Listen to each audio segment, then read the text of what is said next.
안녕하십니까. 만나고 싶은 사람, 듣고 싶은 이야기 최혜심입니다. 김정한 목사입니다. 건강하세요. 황성주 박사님이 쓴 성서 건강학을 보면요.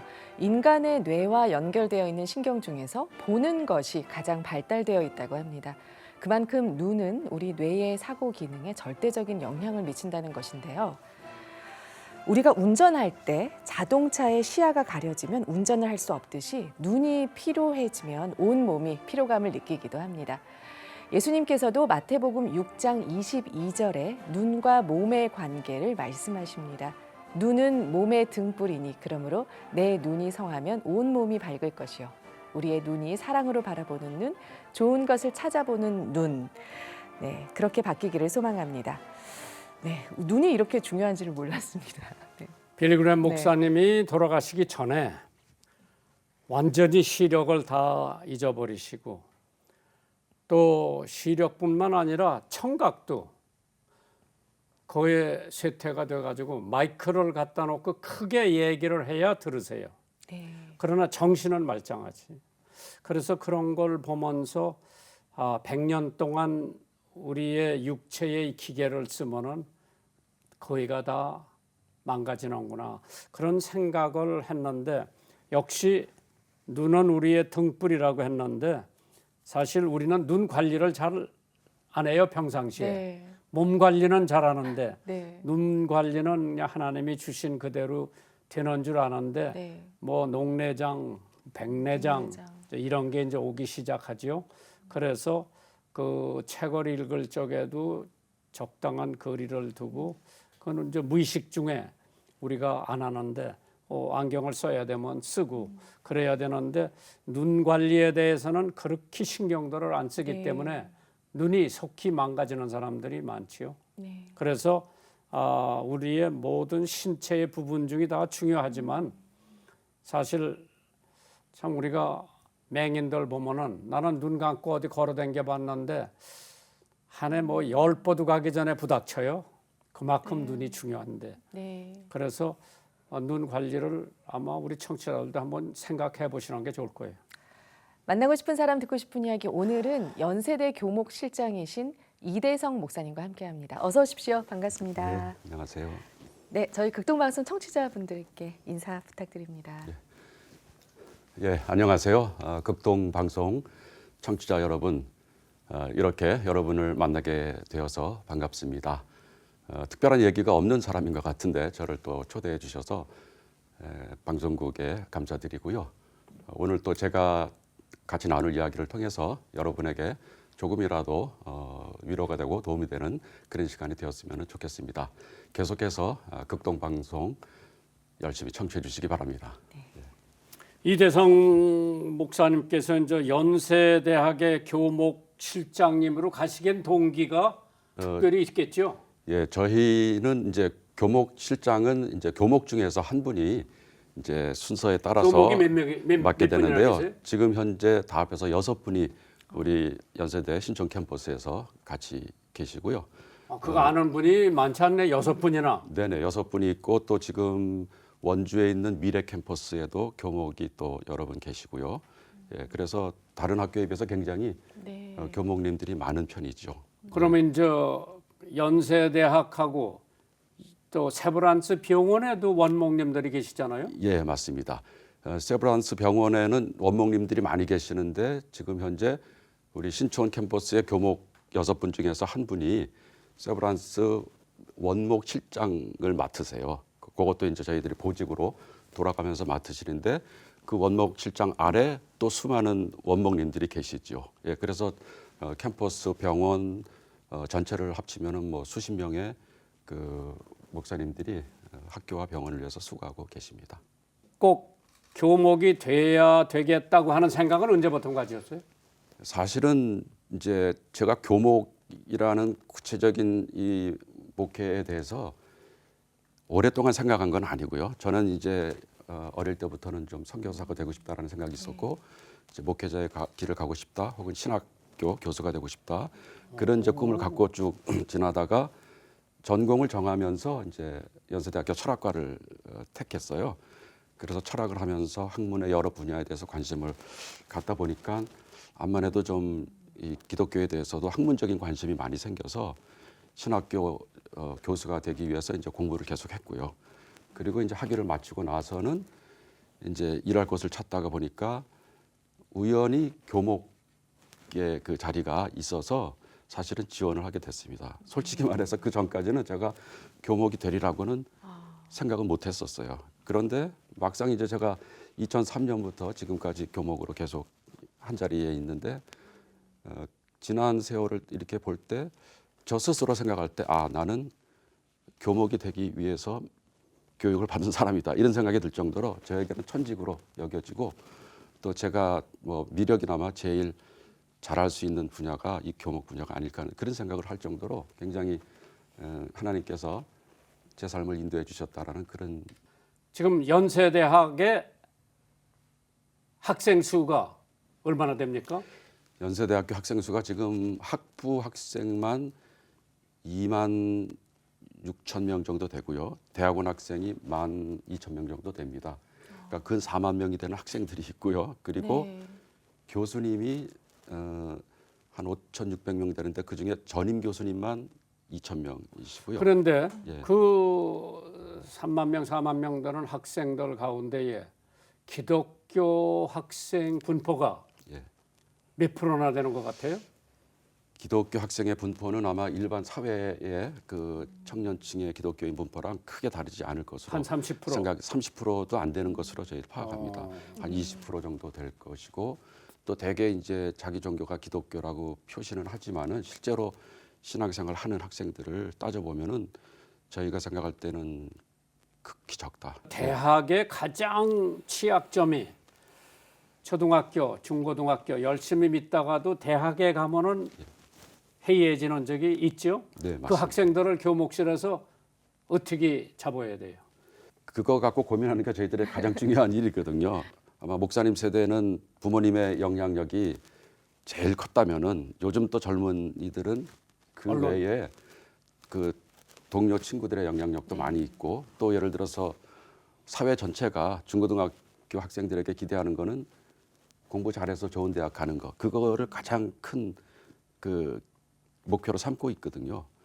그런 틀 속에서 학생들이 자라다 보니까 신앙에 대해서는 관심을 가질 여력이 없고 조금이라도 여유가 있으면 뭐 자기네들끼리 좀 흥미로운 일을 한다거나 이런 데 관심을 갖게 되는 것 같아요. 그래서 학생들이 신앙과 같이 진짜 인생에서 가장 진지한 이런 그 주제에 대해서 중고등학생들이 이제 관심을 갖지 못하는 게 이제 문제인데 이제 대학에 들어오면은 이제 학생들이 슬슬 진짜 나의 인생을 살아야 할 텐데 어떤 가치를 중요하게 생각할까, 어떤 목표를 갖고 나의 삶이 과연 어디를 향해 갈 것인가에 대해서 고민을 하기 시작하는 때라고 생각이 됩니다. 네. 그래서 도리어 뭐 너무 비관적으로 생각한다기보다는 학생들과 접촉을 통해서 기독교의 좋은 점 혹은 기독교를 객관적으로 볼 수 있게 좀 도와주고 그리고 더 나아가서 기독교가 학생들에게 제공할 수 있는 게 얼마나 좋은 게 많은지를 이제 가르쳐 주려고 저희들이 네. 최선을 다하고 있습니다. 이제 연세대학에 사실 체압볼에 이제 맞이 못해서 가는 학생들이 많죠. 저희도 사실은 이제 일단 학생들이 의무적으로 체프를 참석해야 돼요. 연대 같은 경우는 졸업하기 전에 4학기를 체프를 이제 들어야 되거든요. 그래서 이제 암만 해도 우리가 그 대강당에 한 1,000명 앉아서 체프를 할 때는 조는 학생들도 많이 있었고 그랬었습니다. 그래서 그 학생들을 좀 주의도 이렇게 집중시키게 하기 위해서 여러 가지 저희들이 최선을 다하는데 제 경험에 의해서 이제 체플에 대한 어떤 그 뭐라 그럴까요? 방향을 저는 이렇게 생각을 해봤어요. 체플은 강연이 아니고 공연이 돼야 된다. 강연의 개념이 아니고 공연의 개념으로 좀 전환을 해야 된다라는 생각을 했어요. 그래서 학생들이 정말로 어떤 메시지나 뭐 말을 많이 들어서가 아니고 이 분위기나 또 전체적인 그 인상을 통해서 예를 들어서 학생들이 콘서트 가서 큰 감동을 받고 어떤 네. 가수의 팬이 되는 것처럼 이 좀 굉장히 멀티미디어도 활용하면서 다방면으로 학생들에게 감동을 줘야 되겠다는 그런 이제 소신을 갖고 있었거든요. 네.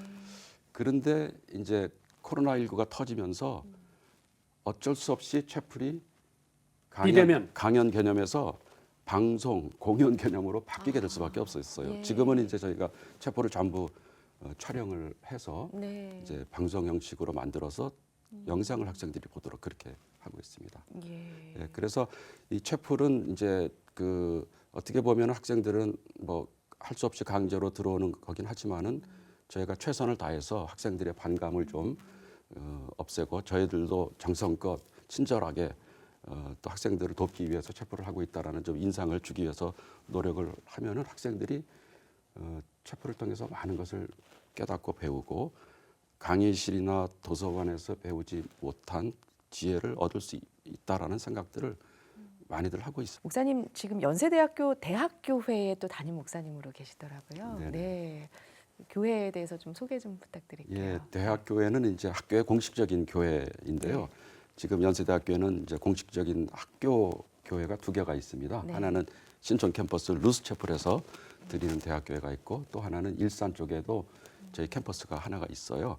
거기는 주로 지역에 있는 분들을 중심으로 해서 드리는데 삼회교회라고 이제 있습니다. 그래서 저희 교목들 6명 중에서 한 분씩 그 담임 목사를 맡고 있는데 저는 이제 지금 현재는 대학교 담임 목사하고 또 교목실장하고 같이 지금 맡고 있고요. 그럼 저 교직원들 주로 이제 오시는 분들은 현재 교직원인 분들이나 가족분들도 계시고 또 이제 은퇴하신 분들의 가족분들도 계시고 또 이래저래 이제 연세대학교 학부모라든가 연대 동문이라든가 이런 분들도 계시고 또 많은 분들은 특별하게 네. 연세대학교하고는 인연이 없지만은 이제 연세대학교에서 드리는 예배 스타일이나 목회 스타일이 좋아서 오시는 분들도 굉장히 많이 계십니다. 학생들 가운데 채플 통해서 예수님을 알게 되고 그래서 그 대학교회를 찾는 그런 학생들도 있나요? 예, 그런 학생들도 많이 있죠. 저희가 네. 대학생들을 위한 예배는 이제 또 따로 2시에 예배를 드리고 또 우리가 이제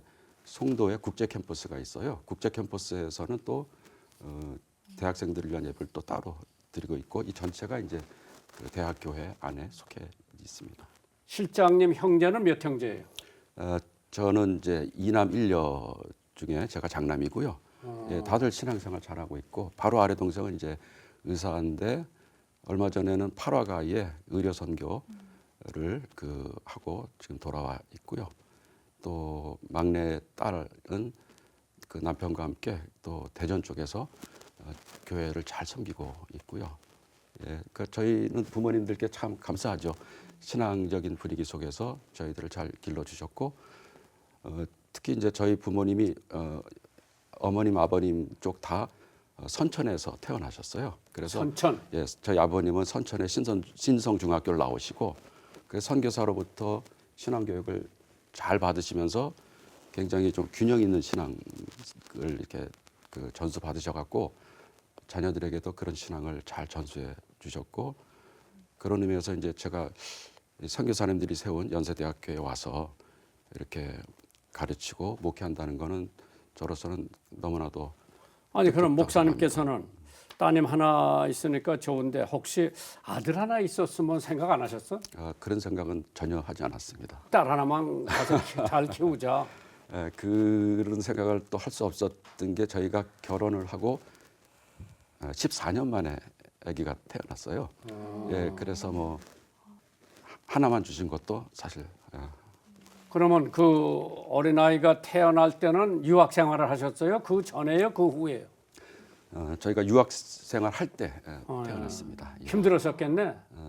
그래도 힘든 시절이 좀 지나고 나서 좀 태어나서요. 그래서 다행이었죠. 그때 예. 아이가 생겼을 때 정말 말로 할 수 없는 그런 큰 기쁨이 있으셨을 것 같아요. 지금 자녀분 얘기하시면서 잠깐 또 눈시울이 붉어지셨는데요. 그 안에서 주신 하나님께서 주신 특별한 그 간증이 있으실 것 같습니다. 네. 예, 그러니까 뭐 그 진짜 아기는 하나님이 허락해야지 생기는 것 같고요. 저희들이 뭐 여러 가지 노력을 했지만은 그러나 이제 아기가 생기지 않았는데 또 저희 주위에서 이제 기도를 많이 해주셨어요. 기도해 주시고 관심 가져주시고 그런데 진짜 어느 날 전혀 예상하지 못했는데 아기가 생겨갖고 네. 또 이제 조금 이제 노산이니까 늦게 네. 생겼으니까 여러 가지 염려를 했는데 또 건강하게 잘 태어나서 뭐 네. 그거 하나만 갖고도 저는 뭐 큰 반증입니다, 사실. 정말 하나님의 큰 축복의 선물입니다. 근데 이제 네. 교목실장님 또 교목을 하시면서 혹시 내가 단독 목회를 한번 해봤으면 그런 생각은 안 해보셨어요? 이제 주위에서 이제 저희 동기들은 또 단독 목회하는 분들이 많이 있거든요. 그렇겠죠. 예, 그래서 또 여러 가지 보람 있는 것 같기도 한데 저는 이제 교목이 어떻게 보면 천직인 것 같다라는 생각이 이제 들었습니다. 그러니까 제가 조금 신앙이나 기독교에 대해서 이제 학문적인 관심도 많이 있고 특별히 이제 좀 주변 학문과의 관계 속에서 기독교적인 메시지가 얼마나 소중한 메시지인가를 좀 굉장히 관심이 있기 때문에 계속해서 이제 그런 쪽에 관심을 갖고 그리고 또 이제 계속해서 저는 나이가 계속 들지만은 학교에 들어오는 학생들은 똑같은 나이로 계속 들어오거든요. 네, 그러니까 계속 젊은 층들과 소통을 하다 보니까 과연 이 기독교의 신앙이 우리 사회에 주는 의미가 무엇인지에 대해서 늘 새롭게 생각을 하게 되는 것 같아요. 그래서 저 개인의 신앙이나 신학의 성숙을 위해서도 지금 제가 있는 자리가 참 좋은 것 같고. 근데 예. 연대 하면은요. 예.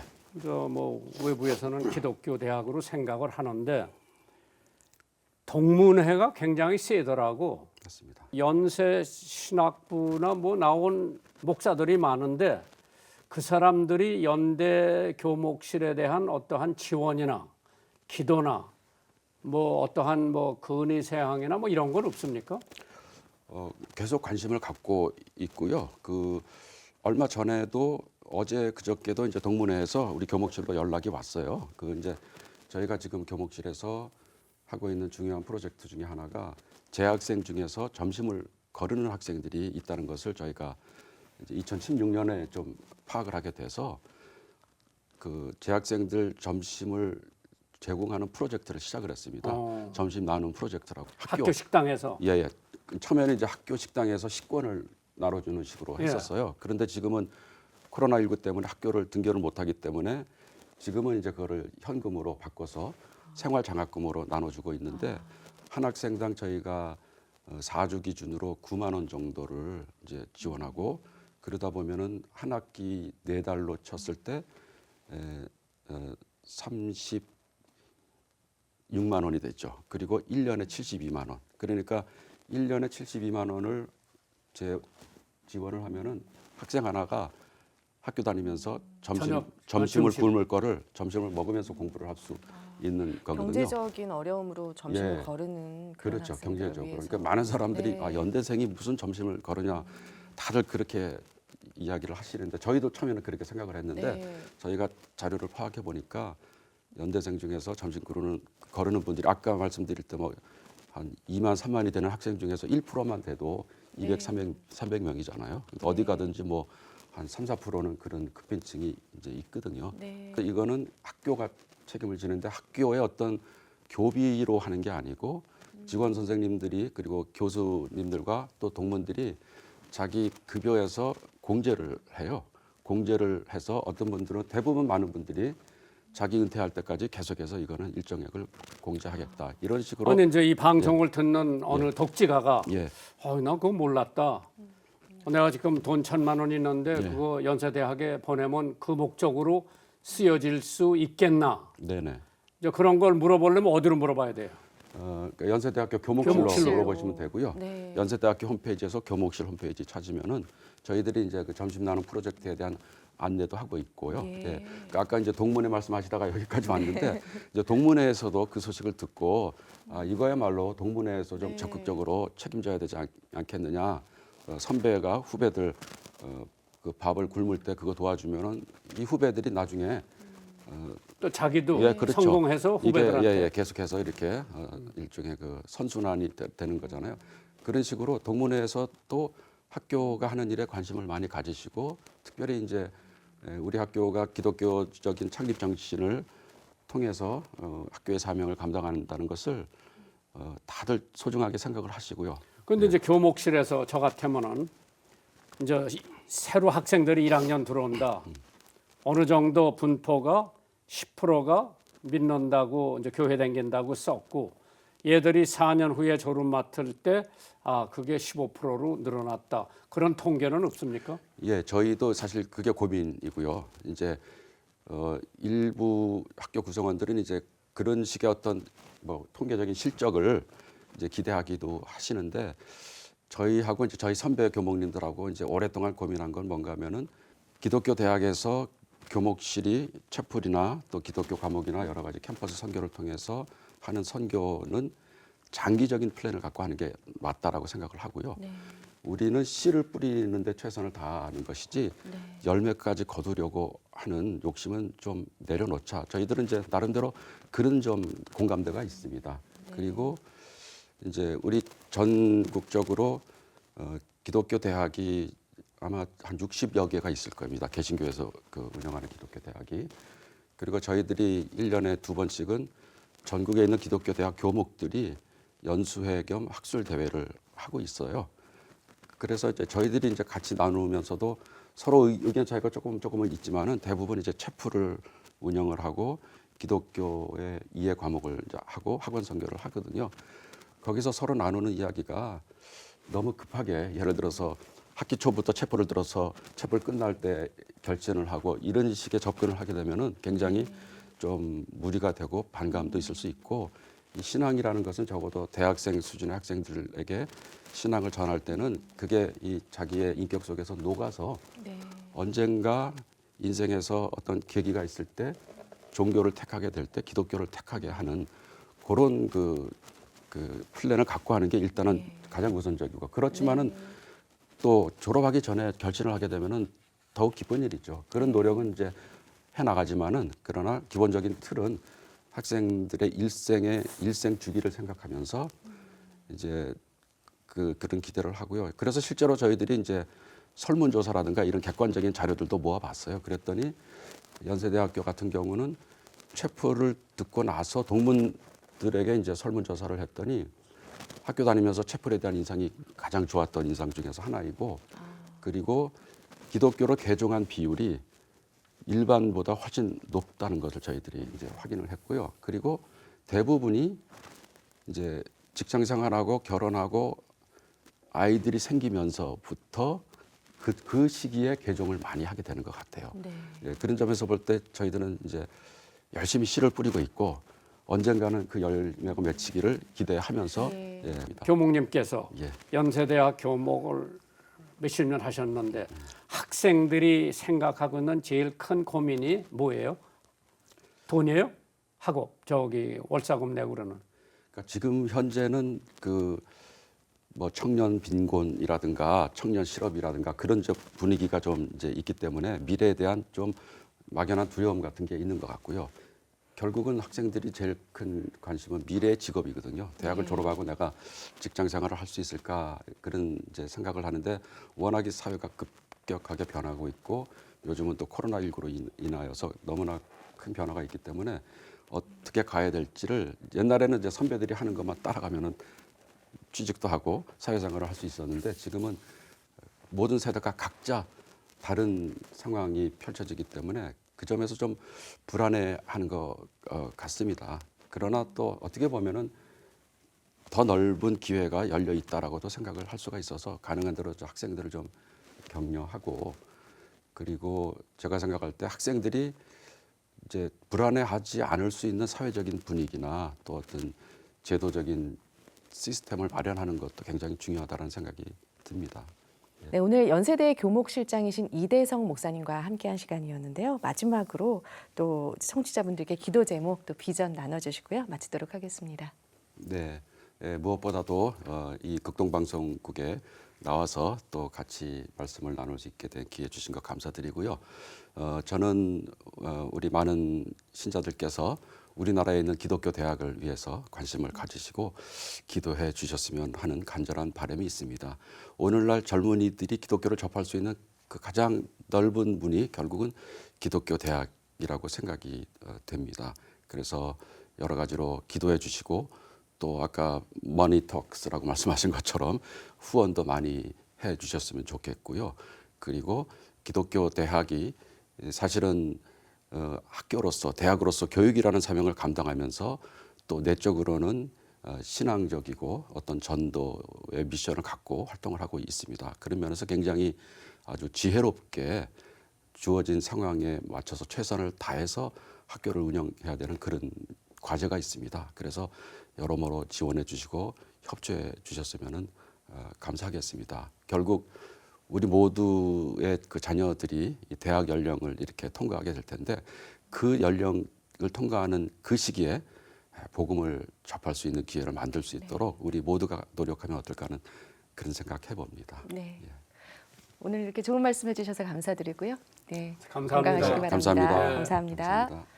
한 주간도 주님 안에서 평안하시길 바랍니다. 만나고 싶은 사람, 듣고 싶은 이야기 저희는 다음 주 이 시간에 다시 찾아뵙겠습니다. 감사합니다.